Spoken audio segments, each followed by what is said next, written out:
A Sauber surpreendeu em 2025, já que após a pré-temporada ficou evidente que tinham o pior carro. Uma boa evolução na temporada permitiu que virassem a situação e conquistassem pontos valiosos. Embora não tenham subido da 9ª posição entre os construtores, pelo menos não terminaram em último como em 2024. E convenceram de forma muito melhor que ex-Sauber, que no ano que vem se transformará em Audi.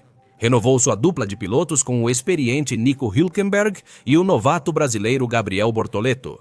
O que combinava juventude explosiva com experiência e resultados comprovados, e onde, para falar a verdade, ambos os pilotos funcionaram como uma dupla muito forte. Hülkenberg, com sua experiência, foi o líder natural da equipe nas primeiras corridas da temporada. O carro, com missão quase impossível de pontuar, aproveitou o caótico Grande Prêmio da Austrália para marcar seus primeiros pontos na temporada.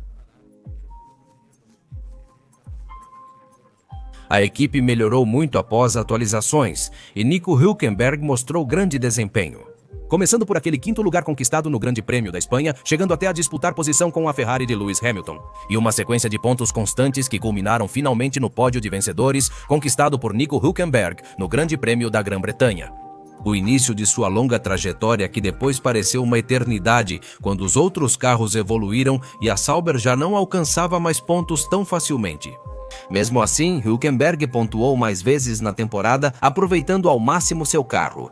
Em um ano brilhante para ele, aguardando para ver se as coisas podem melhorar quando chegar a era da Audi na Fórmula 1, Bortoleto não somou muitos pontos, mas teve ótimas atuações ao longo do ano, especialmente nos destaques. O brasileiro. Foi nas provas classificatórias onde eu disse para vocês, na previsão do início da temporada, que queria que ele vencesse o duelo, já que o Sauber não conseguia marcar pontos. A velocidade natural dele sempre me inspirou confiança e acertei, já que venceu seu companheiro de equipe várias vezes nas provas contra o relógio. Lembremos, sendo esta sua primeira temporada como novato, quando o carro permitiu, ele foi capaz de aproveitar e somar vários pontos de maneira menos constante que Hülkenberg, mas fazendo isso com autoridade. Ele claramente poderia ter disputado o novato da temporada. Para mim, a queda de desempenho nas últimas 4 corridas pesou muito, especialmente pelos acidentes que sofreu. Mas isso não tira o fato de que ele mostrou velocidade e uma boa adaptação assim que entendeu o carro, o que lhe permitiu somar alguns pontos valiosos. Sua estreia foi ótima, comprovando a escolha da Sauber. Com mais experiência, Bortoleto pode se tornar destaque na Fórmula 1. O primeiro ano dele foi na Fórmula SE, depois entrou na Fórmula 1, onde se juntou a Fórmula SE.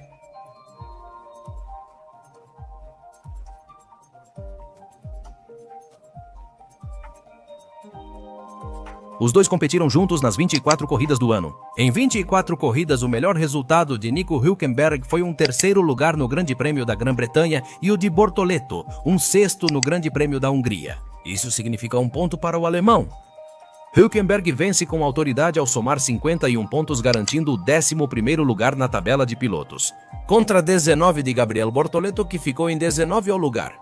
No duelo classificatório temos um empate de 12-12 entre Hülkenberg e Gabriel Bortoleto. Na corrida, o duelo é semelhante, 12 para Hülkenberg e 10 para Gabriel Bortoleto. Portanto, ponto para Nico Hülkenberg, claramente o vencedor deste duelo.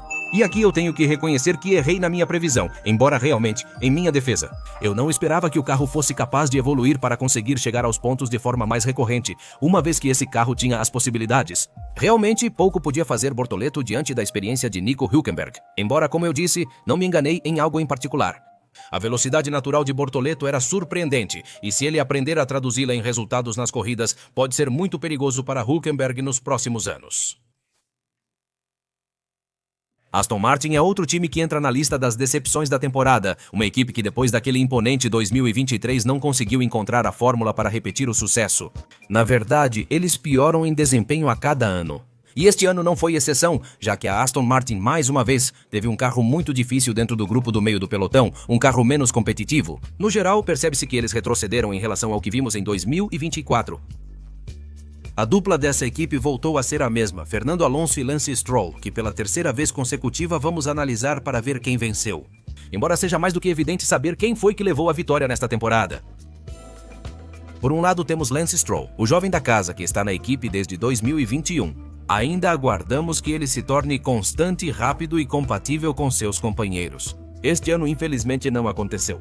É verdade, muitas vezes na temporada ele se beneficiou de estratégias arriscadas que, por sorte, o colocavam à frente do companheiro. Foi somando pontos e por boa parte do ano chegou a superar Fernando Alonso na classificação dos pilotos. Quando o Aston Martin não era tão capaz de somar pontos, Stroll teve muita sorte, e também soube executar muito bem quando a Aston Martin tinha essas estratégias arriscadas. Quando o Aston Martin melhorou e passou a disputar pontos, Alonso dominou Stroll completamente. Ele foi menos regular que o espanhol para somar pontos e na classificação. Ele foi decepcionante muitas vezes porque quando Fernando Alonso conseguia resultados incríveis e chegava ao Q3, ele era eliminado nas primeiras eliminações e nas últimas posições. E, em geral, acho que não há muito mais que eu possa acrescentar. Seguimos vendo um Lance Stroll que não convence e não está à altura de seus companheiros. E que por isso costuma ficar frustrado, resultado de não entender onde está errando na hora de tentar extrair a velocidade que seus companheiros conseguem. Alonso, por sua vez, assim que o carro foi capaz de somar pontos, tratou de aproveitar a maioria das oportunidades que a vida colocou em seu caminho. Ele comprovava suas grandes classificações e resistia mesmo sem um carro adequado. E transformar esses resultados em pontos, muitas vezes usando a tática de formar trenzinhos onde ninguém conseguia ultrapassá-lo. Ele foi impecável na classificação contra o companheiro e teve resultados mais expressivos para somar pontos. Como sempre, Alonso foi confiável e apesar de que durante boa parte da temporada ele estava atrás de Stroll na tabela de pilotos. Quando teve o carro, conseguiu mais chances de pontuar e virou a tabela, ser mais efetivo e proativo para conquistar pontos importantes para ele e para a equipe. Apesar disso, encerra um ano decepcionante para a equipe, mas com todas as apostas em 2026. Mas se isso não funcionar, essa equipe vai ter que repensar muitas coisas, pois não podem se dar ao luxo de, com tudo o que investiram, continuarem lentos na pista e sem resultados. Mas enfim, vamos aos detalhes diretos para analisar quem foi o vencedor da batalha dentro da equipe Aston Martin. Os dois correram juntos em 23 provas da temporada. Já que Stroll não competiu no Grande Prêmio da Espanha por causa de uma lesão na mão nas corridas disputadas, Stroll teve como melhor resultado o 6º lugar na Austrália, enquanto Alonso alcançou o 5º na Hungria. Alonso somou 56 pontos e ficou em 10º na tabela de pilotos, enquanto Lance fez 33 e terminou em 16º. No duelo classificatório, Fernando venceu Stroll 24 vezes, ou seja, em todas as classificações, sem contar as sprints. Fernando Alonso venceu Lance Stroll e nas corridas Stroll ainda conseguiu algum destaque. Alonso venceu Stroll 15 vezes, enquanto o canadense superou Alonso em 8 ocasiões. Era esperado que Fernando Alonso vencesse essa batalha, mas o carro não correspondeu. Resultados não eram os esperados, mas o Nano vence de novo por goleada, ao seu companheiro de equipe, que simplesmente não mostra nem extrai o potencial que seu pai quer ver nele. Esperamos que em 2026 finalmente cumpram o propósito de 2021, ser uma equipe que disputa vitórias e pódios regularmente. Porque o que se sente com a Aston Martin, se eles não conseguirem melhorar, é um desastre, igual ao da Toyota na versão moderna. Williams foi a equipe que deu o maior salto de qualidade, de como terminaram 2024 para como terminaram 2025. E apesar de continuarem com uma filosofia de poucas atualizações no carro com foco antecipado já pensando em 2026 e a pressão dos rivais, encerraram como a melhor equipe do pelotão intermediário, ficando em 5º lugar na tabela de construtores neste ano. A dupla de pilotos era Alex Albon, na equipe desde 2022 e Carlos Sainz, que chegou após sair da Ferrari. Essa dupla foi muito forte, pois combinava o consistente Alex Albon com o veloz Carlos Sainz. Mas teria a missão de se adaptar ao carro durante a temporada para maximizar os resultados da equipe. Curiosamente, as temporadas dos dois pilotos foram muito semelhantes. Albon, por sua vez, tinha experiência tanto com a equipe quanto com o carro que pilotava. Sabíamos que se Albon se sentisse confortável com seu carro, ele seria capaz de ser um ativo que somaria muitos pontos, pelo menos durante a primeira metade da temporada. Era isso que acontecia. Albon era o único que conseguia bons resultados, na verdade, resultados muito bons, pois tinha consistência para somar muitos pontos e muitos deles vinham por terminar as corridas, em posições muito fortes, como os 5º lugares na Austrália, Miami e Imola. Na tabela de pilotos, ele superava Carlos Sainz, mas após a turnê europeia, seu ritmo caiu. Ele só marcou 3 pontos na sprint do Grande Prêmio dos Estados Unidos e não pontuou mais em outras corridas. Resultados fracos, sem pontos nem ritmo. Ele não se classificava e era eliminado cedo nos cortes da segunda metade da temporada. Era como se estivéssemos vendo um Alex Albon completamente diferente do que tínhamos visto no começo do ano.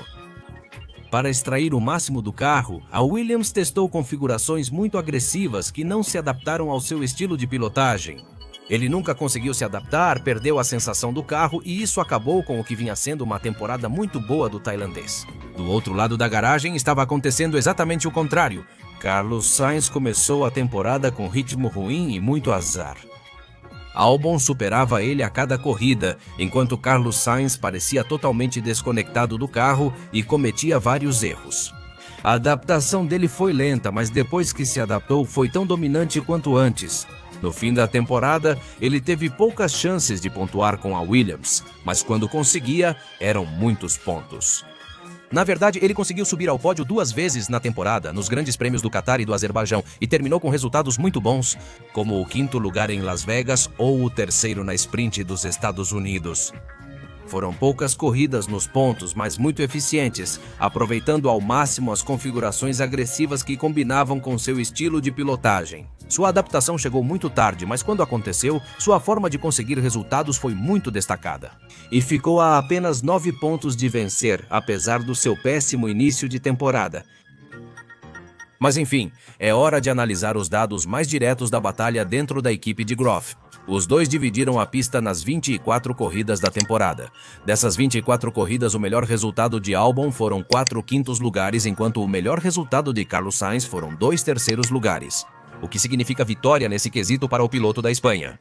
Alex Albon vence na tabela com 73 pontos e 8º lugar. Carlos Sainz fica em 9º com 64 pontos, o que nesse caso é uma vitória para o piloto tailandês.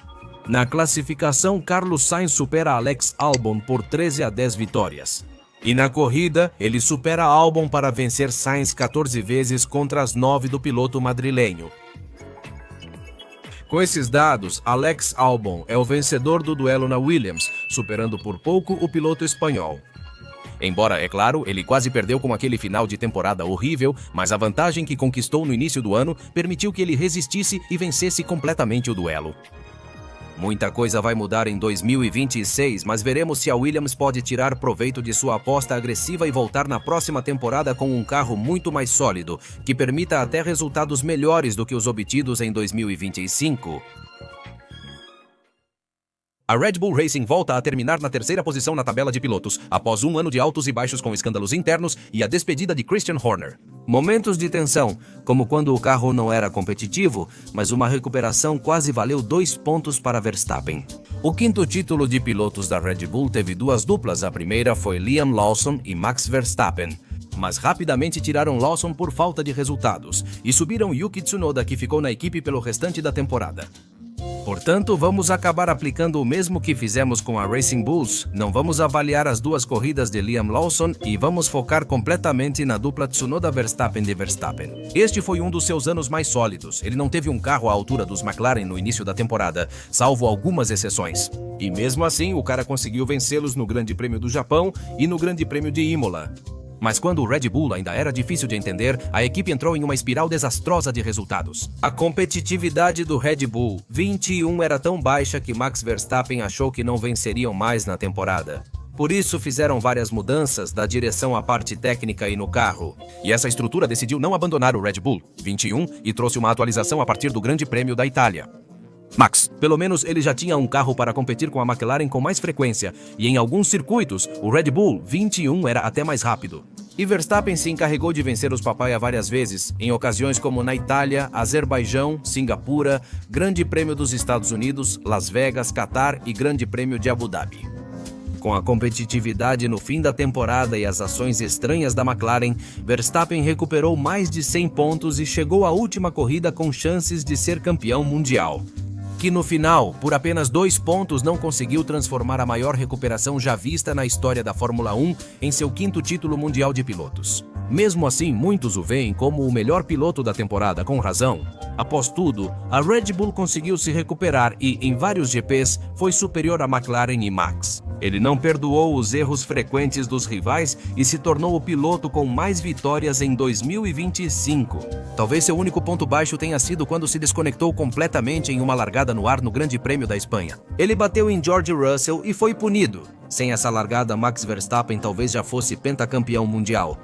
Ele tornou possível o que parecia impossível. Embora não tenha conquistado o título, seu grande desempenho como 4 vezes campeão do mundo será lembrado. Já Yuki Tsunoda realizou seu sonho na equipe principal. E honestamente foi um desastre, algo que realmente já era esperado, levando em conta o quanto esse carro está radicalmente ajustado às preferências de Max. Será que ele realmente não fez nada na temporada? Ele sofreu um acidente grave no Grande Prêmio de Imola, que foi caro para a equipe e para ele. Ele caiu mais no Q1 do que foi ao Q3 e somou só 33 pontos na temporada, bem menos que Max. Ele nunca se adaptou ao carro e a equipe não conseguiu deixá-lo confortável, com raras exceções. Ele raramente teve desempenho igual ao de Verstappen, mas na mini classificação do Grande Prêmio do Qatar conseguiu vencê-lo nessa prova. Em algo mais simbólico do que útil, tudo isso foi levado em consideração pela equipe, que decidiu tirar o assento dele para colocar Isaac Hayar. O que mais o japonês poderia ter feito pela equipe após quase não contribuir na temporada? No fim, a ideia era atrasar Lando Norris em Abu Dhabi e dar chance a Max Verstappen conquistar o 5º título. Ele fez isso de forma terrível. A chance que ele pediu na equipe principal foi inútil.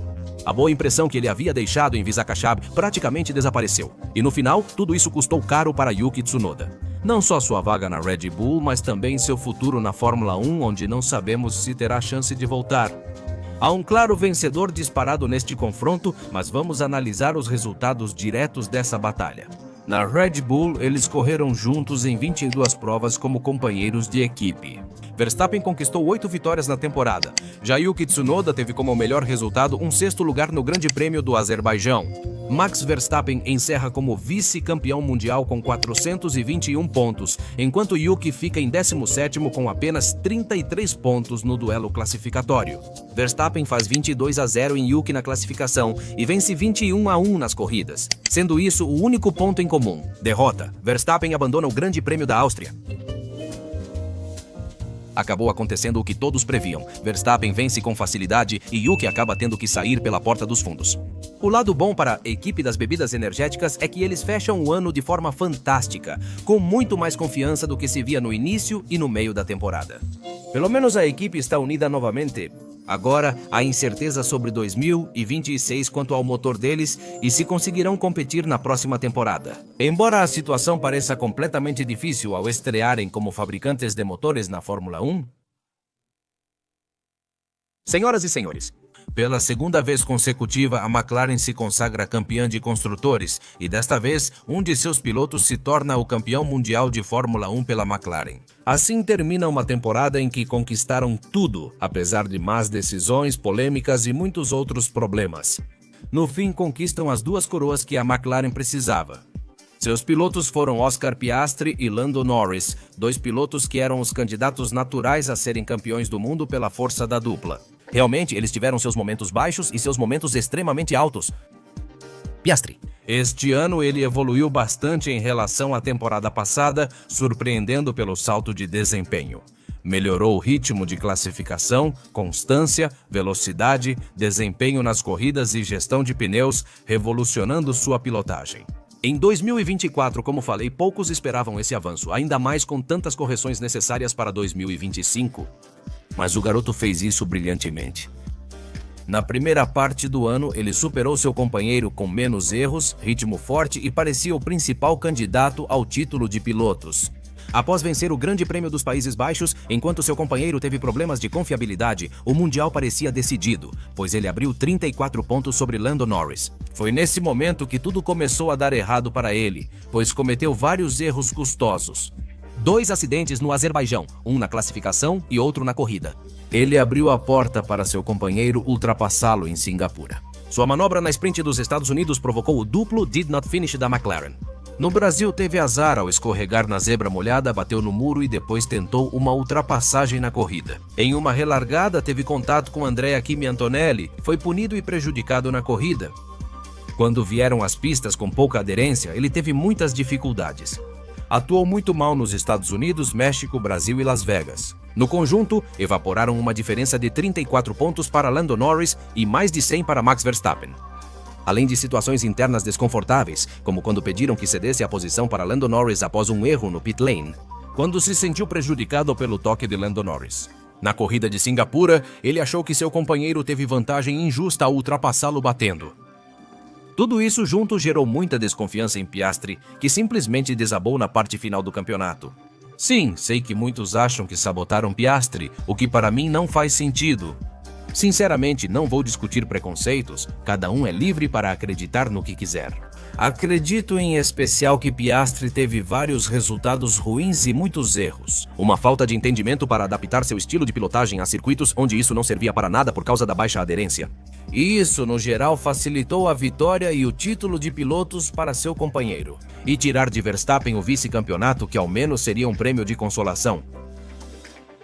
Lando Norris, por sua vez, se tornou o campeão mundial da temporada 2025 da Fórmula 1. Em um ano em que realiza seu maior sonho de vida aos 26 anos em uma temporada que não foi nem de longe fácil e, claro, não foi perfeita.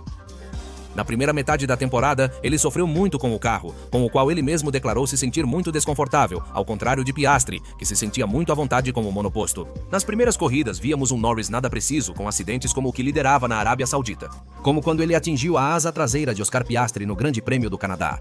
E também no ritmo. Dava a sensação de que Piastri conseguia tirar muito mais desempenho do carro do que o britânico conseguia. A primeira metade da temporada dele foi inferior à do companheiro, apesar de bons momentos, como as vitórias nos GPs de Mônaco e da Áustria, onde chegou a duelar com o colega. E uma corrida sem erros. Na Grã-Bretanha, ele aproveitou a punição de Oscar Piastri para vencer seu grande prêmio em casa na primeira metade da temporada. Era claro que Norris não se sentia confortável com o carro, pois, segundo suas próprias palavras, ele não gostava da resposta que tinha na parte dianteira. Assim, sua equipe criou uma suspensão que resolveu o problema e a melhora ficou clara, pois sua segunda metade da temporada foi bem melhor. Mesmo assim, ele abandonou no Grande Prêmio dos Países Baixos por problema de confiabilidade, quando muitos já consideravam o título perdido. Mas levando em conta que naquele ponto da temporada, o Red Bull era mais capaz de desafiá-los, e todos acreditavam nesse ponto em particular que era o fim das chances de Lando Norris se tornar campeão do mundo. Mas foi justamente no final da temporada que Lando finalmente mostrou sua melhor versão, e isso foi suficiente para conquistar o título. Ele manteve consistência impressionante do Grande Prêmio de Singapura ao de Abu Dhabi. Corridas perfeitas como a do México ou o fim de semana no Brasil, onde seu ritmo era muito forte. Ele aproveitava todos os erros de Max Verstappen para virar o campeonato mundial de pilotos e se distanciar dele? Apesar da dupla desclassificação da McLaren em Las Vegas, onde o resultado praticamente assegurava o título mundial de pilotos. Depois, com estratégia, no Grande Prêmio do Catar. O cara resistiu à pressão, manteve-se confortável no monoposto e não errou. Que deixasse Max Verstappen ou Oscar Piastri tirar seu título nas corridas finais. Quando mais precisava, Lando mostrou seu melhor. Simplesmente isso bastou para garantir o título mundial de pilotos e coroar o campeão de 2025. Por isso, esse duelo teve momentos marcantes. Momentos em que Piastri se sentia melhor com o carro e conseguia melhores resultados. E posteriormente, quando as coisas mudaram. Lando era o mais confortável e cometia menos erros, enquanto Piastri era o que mais errava. Momentos e falhas na condução determinaram o vencedor dessa batalha em 2025. A mais apertada de todas que tivemos no grid do Grande Circo.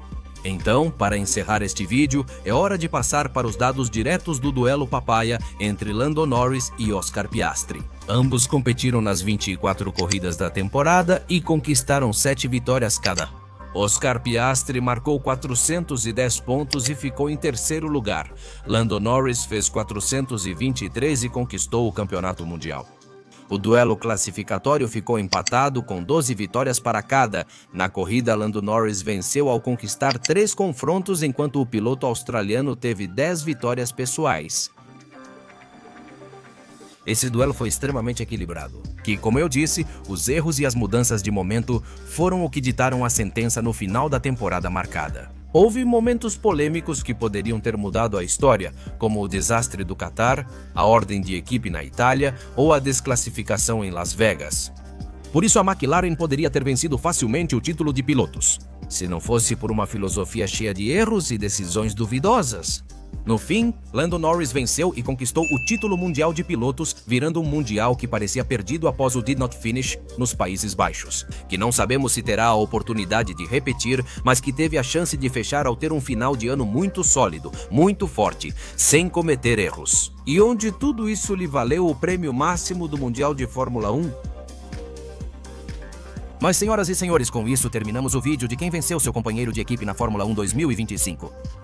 Agora te pergunto, o que achou das batalhas no grid? Quais duplas considerou mais fortes? Quais batalhas você achou que seriam mais difíceis e quais poderiam ter tido outro desfecho? Me contem todas as suas opiniões na seção de comentários.